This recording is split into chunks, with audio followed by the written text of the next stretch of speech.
So I started the LYF Movement 10 years ago based on my personal life experience. I was bullied literally all my life.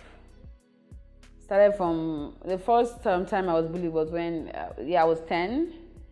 I think it was in JS1, and I'm the only fat kid in the class. And there's some group of girls that used to beat me just because I'm fat, I'm bold. So they called me all sorts of names, and there was nobody to defend me. Growing up, there's no movement like the LYF Movement that I could relate to or anybody I could talk to.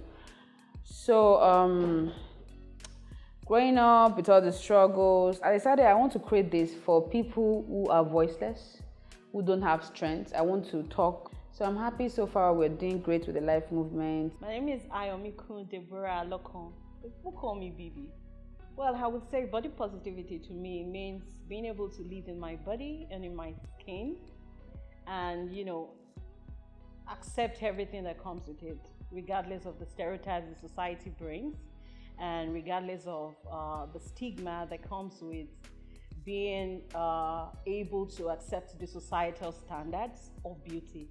I think the first time I ever realized that I was in a fat body was not being able to fit into my panties in primary school. So it has always been a crazy journey, but it was easier in maybe my 20s. But I would say the first time I accepted myself, my body, was maybe when I was 28, and I was, I realized that I lost weight and I went from a size 28 to a size 22. And everybody outside were congratulating me. Oh, you did a great job, fantastic. And, every time I went outside with body shapers and people said, wow, Coca-Cola body, they always had nice things to say to me. And every time I go back inside and I looked at myself, I didn't like what I see. The thing is, I started developing my physical features very fast. I had half the size of my boobs when I was 8. And I was in primary school. So I had a lot of issues going to classes. I had my friends that didn't want to be friends with me because they thought I was not normal. I mean, many of them at the age, they did not have anything on their chest. And then I started my period when I was 9. So having to, wear pad and go to class, and then I tell my friends I want to go and change, or I get stained in class. They're like, no, this girl is not normal. And I had a lot of male teachers then, trying to ask me out, trying to tell me, come on, now you're a big girl now, why are you doing this, why are you doing that? When I got to secondary school, it was bigger. And I had to wear shirts. I don't know what the problem was, but the school then, they didn't used to give us our exact size. So when you have big boobs and then you button, it keeps losing. So for every time it loses, people like, yeah, and they start laughing. I'm like, what did I do wrong?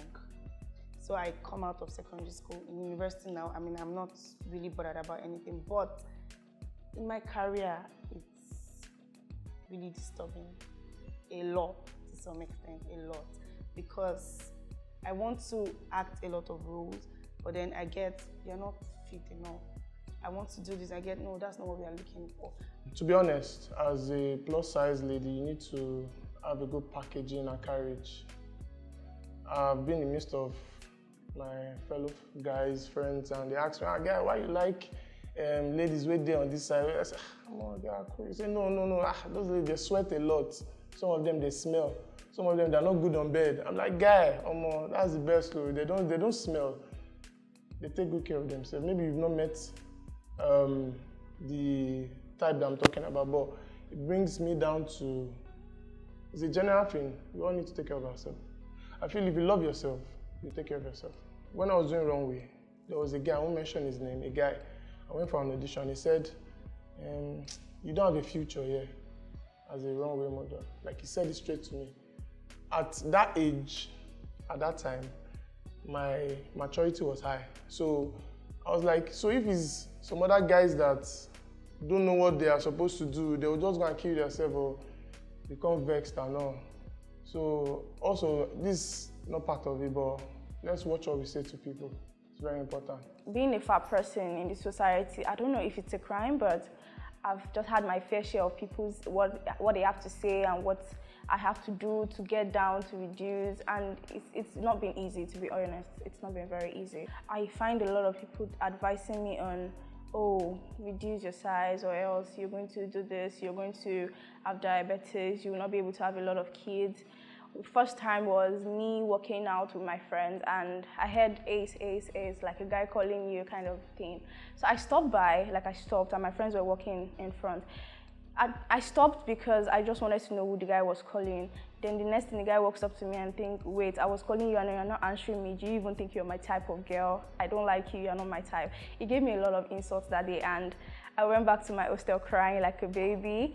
And the next thing I could do was, open my phone, go to Instagram and try to get weight loss pills that could reduce my weight. Well, I've been called worse. I get called fat, horrible, yokozuna.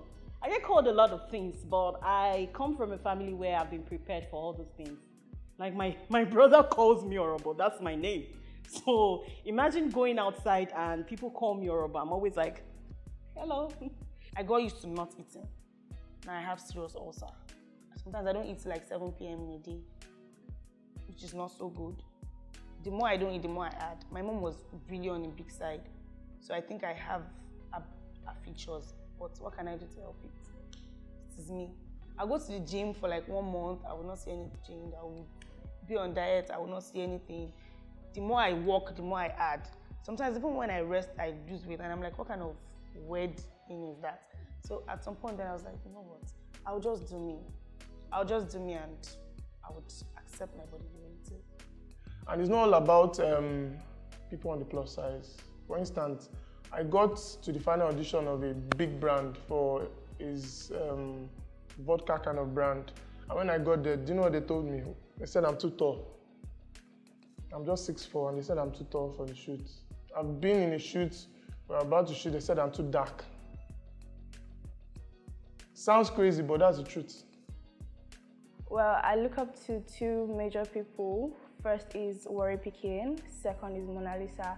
What inspires me is the fact that whenever I feel body shamed, I just remember a incident that happened and it used to motivate me. Okay, I have a friend that she's been into a relationship for about 3 years and all of a sudden the guy just said, oh, you have to add weight or else I'm going to break up with you. So she started eating a lot of things. And when I say her eating junk just to get fat, I used to laugh at her and be like, okay, you know what, fuck it, I'm fine with my body. LYF Movement made me realize that if I did not love myself enough, I would have actually given up a long time ago. I would say I look up to my past self, to my younger self. She's the reason why I'm still here. She's the reason why I'm building, because every single day I wake up, there's something I say. I say that I've decided to stick with love because 8 is too big a burden to bear.